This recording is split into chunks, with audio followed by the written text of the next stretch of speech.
structural functionalism from the 1960s and dear. Anyway, but I'm not going to do that. I'm going to talk about where the discipline is and give a sense of its highly fragmented nature, but also how in some sense it all comes together. Students have sometimes told me, I took Pol 100 last year and or 101 here at U of T, and I also took economics and soc and psych. And the difference is poli-sci doesn't all kind of hang together. It doesn't have one core focus. Like economics, it's all equilibrium models, and sociology, there might be some basic notions of social integration and process, at least there would have been 20 years ago. I'm not sure what it would be in soc today. In psych, there would be some standard models, maybe, I don't know, personality or what have you. But in poli-sci, there isn't. And it's more unintegrated, although each of the elements I think is important. Our degree requirements, which are not entirely unusual compared to those of other political science departments, are designed effectively to allow you to sample those at different components of the discipline. So I'll start speaking about this, but please do put your hand up if you ever have a question, because the question that occurs to you is almost certainly going to be occurring to other students as well. Okay, so first of all, I'll talk about the degree requirements. Those are in the online calendar and are easily available, but I still think it makes sense to go through them. We offer, as is the case across U of T, a specialist degree, major degree, and a minor degree. The specialist is the closest we have to something like an honors program at most other universities, and it would involve the most intensive study of politics. I don't think that it's a higher level degree necessarily than a major is, but if you are really interested in acquiring the fullest possible knowledge of politics, it's a good choice. It's probably those of us who've become political scientists likely did something like a specialist or honors degree before we went on. Many lawyers probably did that as well. Of course, there are mixtures and combination degrees that I'm not going to be talking about, also in the calendar. Anyway, what do you have to do? You can get some substitutes, but basically this is the normal layout. Pol 101 in first year, and some people will have substituted another course from one of the colleges if we've approved it, like Trin 1, I think, in some cases. And then we have courses in each of these other fields, which I've underlined. And you'll see the fields: political theory, comparative politics, politics of development, IR is international relations, Canadian politics. Those 5 would be seen as the main fields within political science. If you were studying at an American university, they would be the same, except that American politics would substitute for Canadian. If you're in a British university, British would. So in effect, political science departments across developed countries consist of one subfield that studies intensively the national politics of the country you're studying in. And actually in Quebec, it's kind of Quebec/Canadian politics, reflecting the ambivalence that Quebecers sometimes have about being in Canada. Then secondly, there's a field that involves comparing countries among themselves, the innards, the inside of politics, the detailed political life of countries around the world. And that in turn tends to be subdivided between the internal, comparing the internal dynamics of politics among rich countries on the one hand and among developing countries on the other. So that covers Canadian politics, the politics of our domestic system in Canada, comparative politics, which usually means in short for politics of industrial or rich countries, and development, comparisons among poorer countries. Some people feel that, not unreasonably, that politics of development and comparative politics should be together. In smaller departments, often they're treated as together, and here they're not treated as radically distinct, but they are 2 different subfields, broadly speaking. IR, international relations, how does it compare with those other ones? All of those other ones have to do with internal politics. International relations is relations among states, or the system and organizations and dynamics above and between states, as opposed to comparing what happens within them. A comparative politics scholar of comparative politics might say, what's the difference, what is the impact of federalism on how advanced your welfare state is. So I study welfare states. So there's literature on that.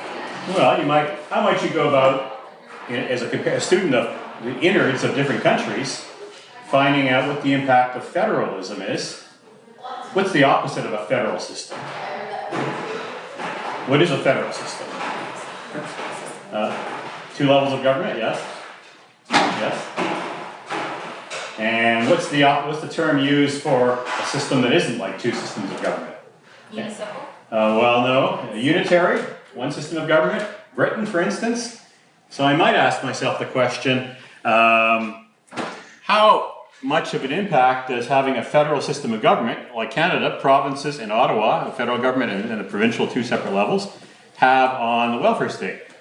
Comparativists would say, compare a unitary system with a federal system to see how much difference there is because of the presence of federalism. Compare Canada and Britain. Britain has a unitary system. The central government in London can do anything it wants.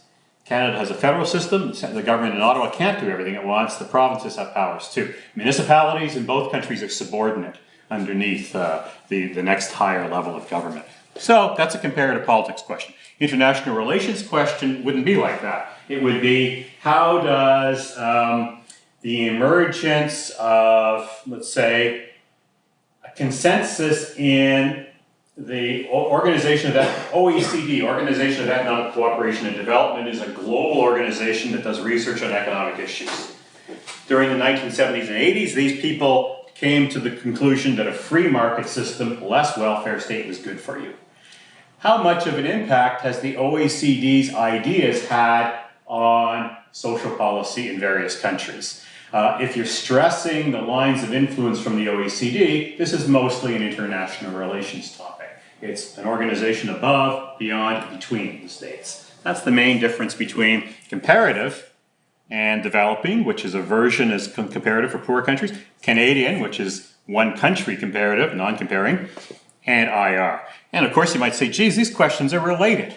They're both about welfare states, and they have to, shouldn't we be studying between countries comparisons at the same time as we study the international and in-between system?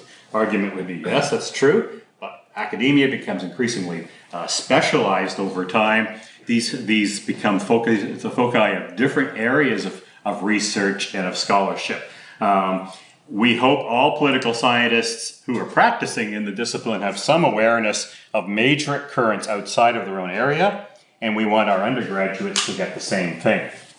The one thing that differs about political science, remember my whole thing about theory, like if you took a course in psychological theory, it would be Freud and behaviorism and all this, past practitioners of psychology. We don't do it that way. Political theory in Canada, in North America and in Europe for the most part, in Britain certainly, is another field alongside comparative, development, IR, and Canadian or British or German politics. Political theory is the study of classical tradition of thinking about politics, which both antedates the 19th century origins of the discipline of political science, as we understand it as a modern academic university-based discipline, and also deals with normative questions. What is the good society, the good political life? Those questions aren't central to what goes on in the other fields, which are more empirical and just, if you will, tending towards a non-normative approach. Those are all different areas within the field discipline, and we want you to have coverage for all of them. And so this is the layout of the degree program. You have to take Paul 200 as well. How many of you are in first year and taking Paul 200? Nobody? It used to be quite common, yeah? Okay. But you're not doing both of those things at the same time. Some people, it used to be very common to allow that, and I don't know if it's less so now. Anyway, so you have to take 200 if you're in a specialist degree. And you also have to take one of these courses, 201, 203, 7, 8, 15. That gives you at least a course in one of those other 3 fields, comparative, industrial, development, and IR. You also have to have taken a course in Canadian, 214 and 224. And beyond the 5 fields, you have to take a course in research methods. In fact, you have to take, from now on, after this year, 242 will be abolished, and it'll be just a 222, 232. And those two half courses are the same thing. Research methods are a set of tools for mostly for quantitative research, but other kinds, it could be some qualitative research that's done in a fairly systematic way, using usually a computer software. Those kinds of tools are increasingly important in political science. They're really big in the United States, more than they have been historically in Canada. But to read the journals now, even in an area like welfare state research that I work on, political economy work, you increasingly need to understand at least these tools in order to be able to read the articles in the journals. So recognizing that, we've had a qualification here in this area, and it's getting a little bit more demanding, and it's nothing enormous, but it's we want people to be able to read those articles, even if they don't want to do those kinds of that kind of research. You do classical theory at 200, and that leads you up to the end of the 18th century. Then you deal with everything since then, 19th and 20th century, in Paul 320. It's another theory course. And on top of all those choices, you need 4 full course equivalents. 2 of which have to be at the 300 level, 1.0 of which, usually 2 half courses, has to be at the 400 level. Overall, you'll need at least 1 full course in each of comparative, development, and IR as well. That's in addition to everything above. So you can see the breadth. We want you to have a wide, even though the discipline tends to have these different components, they don't all pull together. They don't necessarily you can get into a lot of depth in Plato and Aristotle before you get to Canadian politics, and vice versa. It's not as if the one is a foundation necessarily for the other. And yet, there is a certain sense in which they do pull together or they cohere. And we want you to get a sense of that just by learning. By being exposed to these different areas, deciding what you think is important, most important and valuable. I think, as your student speaker earlier today said, great idea for you to sample widely in your first and second year in studying politics, deciding what is it that I really find most interesting, choosing which of the fields I'm going to specialize in the upper years based on just what animates me, what I think is most. Do I think theory is a great thing? When I was an undergrad, I did, and most of my fellow students did not. They just thought this stuff was arid. It was all, I can't, why not? I'm more into practical politics. That's fine. They did their thing, and I did mine. And we were both studying political science. I've talked about what the 5 main fields plus methods are, generally speaking.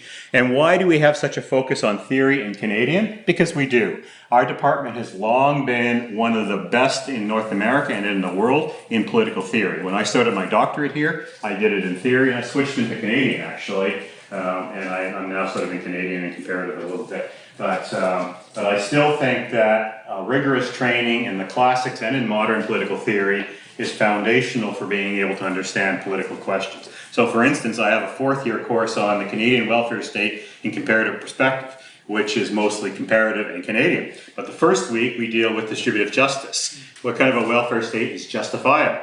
And we read a range of thinkers who are political theorists on this topic, and all the students in the class have read political theory before, and they usually think they know what John Rawls has to say about these kinds of questions already, even if they haven't read him before. And that, in other words, they have some tools that allow them to engage with that question. We leave those questions behind.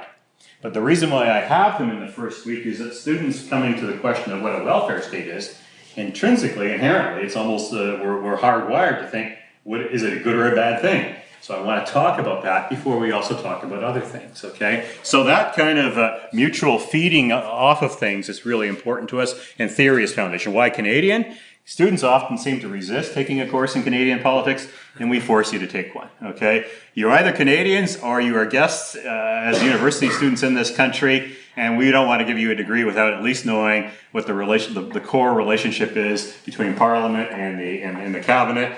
With some rudimentary ideas about the sovereign in a parliamentary system of government, if you're from the States, you're going to know that stuff, and you bloody well should, okay? And I think most students understand that, and hopefully understand, feel comfortable with that afterwards. So I think it's central as well. Major program, I'll just go through this more briefly. Smaller number of requirements, total of 7 FCEs. 101, and then the 200 again, and then one course in comparative or development or IR, one of the Canadian courses, half course in research methods, plus this other mix of courses. These slides will be posted on the department webpage, so you don't have to write all this stuff down. But in any case, I've just summarized rules and norms you can get from the calendar. The same thing with the minor. Well, here, you have a minor because you also have a major, or maybe a couple majors. A lot of students do 2 majors now. You need only 4 FCEs, and only one must be at the 300 level or above. So I'll just talk a bit more broadly. What are the main fields? Well, I've talked about what they are. First of all, why do they exist in the first place? Political science has a very mongrel kind of origin as a discipline. Political science emerged in the late 19th century as an academic discipline, as I said, in the U.S., spread to Canada, then to Britain, and to the German language-speaking countries, Scandinavian countries, East Asia, Japan, South Korea. You go to France and Italy and look for a political science degree, a department in most of the universities, you won't. Okay, you'll find them at Sciences Po in Paris, but that's more of a practical training kind of environment anyway. There is a French Journal of Political Science, their national journal, and some departments here and there, but there aren't that many. You would be studying in a law program, in a sociology program, in a philosophy program, a history program. All of those are the constituents of political science. People studying history, law, philosophy, and sociology in other countries are doing political science in Anglo or Germanic language-speaking countries or in East Asia. Okay, the Germans really got into it after the Second World War. They wanted to understand themselves a little bit better and understand something about political life that maybe they felt they hadn't before, studying things in a rather dangerously philosophical way. Philosophy is good, but therefore the philosophy they got into was dangerous. So that's where it is. That's the problem or the strength. Economics comes out of one particular line of thinking in political economy in the 18th and 19th century that became more narrow, more focused on highly quantifiable skills. This enriched economics and made it more powerful in terms of solving problems, but it also meant it had one point. We have a variety of dollar points perhaps, but maybe we can cover more ground having integrated these different experiences. That being the case, that's one reason why we have so much variety of approaches and of fields. So it's a diverse discipline, diverse origins. And these are the courses, again, that broadly correspond to the different fields. And I don't think more or less. Well, 300 is an areas course, and it can switch from one year to the next. Usually it's actually comparative courses. JHP is a joint history and politics course that happens to be. So you'll see some courses, this can be joint politics philosophy. These J courses can be a bit confusing. We have some courses that are cross-listed with another department, so they're always start with a JPP is politics philosophy, joint history politics. Okay, most of the others are all political science courses, and those are the areas you may choose to specialize in. We actually do have a 4th year course this year in methods. I just forgot what it was when I was coming up with this slide. And in general, and we have lots of 4th year, we have lots of 4th year courses, I just put them here. There are lots of them there.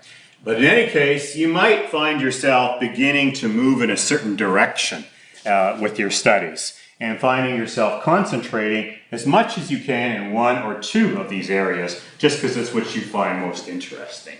Okay, you have to cover these other requirements. Some departments don't ask you to do that. I went to an event last year where a student said, I'm interested in X and I don't want to study all this other stuff. What are you going to do? And somebody from history department said, well, we're the place for you because you don't have to, there are no core specializations when you do a specialist degree in history. You can study all the courses in that area without any restraint. I said, unfortunately, I can't promise you that. You will have to take these courses in these other areas. I didn't tell her, you're 18 years old and you really shouldn't be saying yet what you want to know and what you don't want to know. Okay, I mean, you should be broader than that, okay? And you should be willing to be challenged and introduced to different kinds of things. You can then, within those restraints, also load up on as many courses as you like to. We have lots of options in other areas. But we do impose structure because we want you to get a sense of that variety in our discipline. Some caveats. Oops, okay. Yeah. I'll be back to this in a second. Sorry about that. Any questions? Yeah. I have a question about the international relations because I looked at the actual international relations degree at Trinity. Oh, yeah. It seemed to be more about application of economics, whereas I'm just That's asking. possible. I don't know a lot about Okay, it. so what is your department's international relations? Well, it's politics. I mean, if you take courses here on the study of international relations, it's a theory and theories of political life among and between states, or above and between states, as opposed to the innards of states being compared, full stop. I mean, how does the international system work? How does power work? I'm not in the IR field, but broadly, if you take Paul 208, which is the core course in IR at the second year level, what are the main theoretical traditions in understanding how states act in the international community? Are states mostly motivated by their self-interest? That's called realism. And they think that we can give a clear sense, more or less, of what realism, what self-interest is. Or is there an international community, an international set of institutions which come to take on a broader set of commitments that we might all share, and that we might make our own national interests subservient to some degree? That would be a liberal internationalist approach. Or is the very notion of national self-interest something that's constructed and evolves over time in the context of internal ideational changes within a country? That's constructivism. Okay, so you get into a lot of that kind of stuff, and into a lot of the history of the diplomatic system and that kind of thing. Yeah, those programs, so we are attached to different programs around the university. It's very complex. Those programs include political science courses, but also, as you've discovered, in that case, probably a lot of economics courses. Oh, so yours is less like economic and more just stick to the political system, the diplomacy, things like that. Yeah, I mean, if you take it, those programs that are outside of a department are by definition interdisciplinary. So they will bring this disciplinary focus to bear, but also those disciplinary foci that come from other disciplines. Yes. In that case, I think political science and economics are probably equally represented. So your political science here is not interdisciplinary? No, it is a discipline. But yeah, okay, the one, like it's about the politics and that's it. Well, I mean, it depends. I mean, we do. That's a good question, I suppose, but I don't think that's it. Would be my response. I study political economy from a political science point of view. I study the relationship of state and economy, but I do it from the side of tools that are developed in economics. If you were to take a course from me, I would not be drawing supply and demand curves on the board, or showing you how marginal utility theory helps us explain how people get rich and poor. I would be looking at the economics. I would define the economy as a system of exchange, of market interaction. Under capitalism, it means a system of economics that is dominated by private as opposed to state or cooperative ownership. The state is an authoritative system where the sovereign sits at the top and can exercise command activities. These systems of exchange and command or decision making intersect. And they do so in very particular ways in a capitalist democracy, where the command system is nominally at least controlled by the voters, and the economic system predominantly by business interests. What happens there? You're not going to hear that in an economics course. So is that narrow, or is that taking one particular disciplinary approach to a question? My answer is that it's the latter, and I think the economist approach is also valuable. And I think those programs are either desirable or not, because they enrich you by providing those different perspectives from different disciplines on a set of questions that might be tangibly related, like international relations. Their weakness may be you may not get the same strength of background and of preparation in any one of those disciplines. Okay, so that's how I would probably put that. But that's a good question. Caveats. Many courses cross boundaries among fields. I'm going to finish off. Comparative and development are particularly close-knit. I just mentioned that. Rich and poor countries, should we really be studying them separately? Big question they don't agree on. They seem to have kept them separate here. For both of these, many courses are area studies. So if you're interested in Europe or you're interested in Latin America, you will find courses in comparative or development that focus in that area. And you will have interdisciplinary programs for instance, Asian studies at U of T or European studies. The latter are also pervasive. Oh yes, there's a focus. Okay. Area studies courses, comparative and development courses include a lot of concepts and theory. Students often complain there are too damn many concepts. Oh, I came to study Stephen Harper and why he's good or why he's awful. Okay, I didn't come to figure out what the hell this theory means. Okay, well you're going to get the theory. And you have to decide on your own what you think of Stephen Harper, and hopefully eventually you get to use the theory to understand a little bit more about Stephen Harper or why he's important in some sense or another. Okay, that's going to be so. Theory isn't just in theory courses. Everything has got some theory in it as well as empirical. Public policy is also possibly a sub-focus in our field. Keep that in mind. And finally, we have across this discipline distinctive instruments, but they all play together, and I think they create a very they create a very modernist kind of symphony with a lot of dissonances and a lot of elements that sound contrapuntal. But they nevertheless, and so they're not as in that sense is obviously having a core theme in this particular symphonic construct, but I think it's a very rich set of tools with which to understand political life. If you like politics, where you should be, you shouldn't be in an interdisciplinary program, and you certainly shouldn't be specializing in anything other than politics.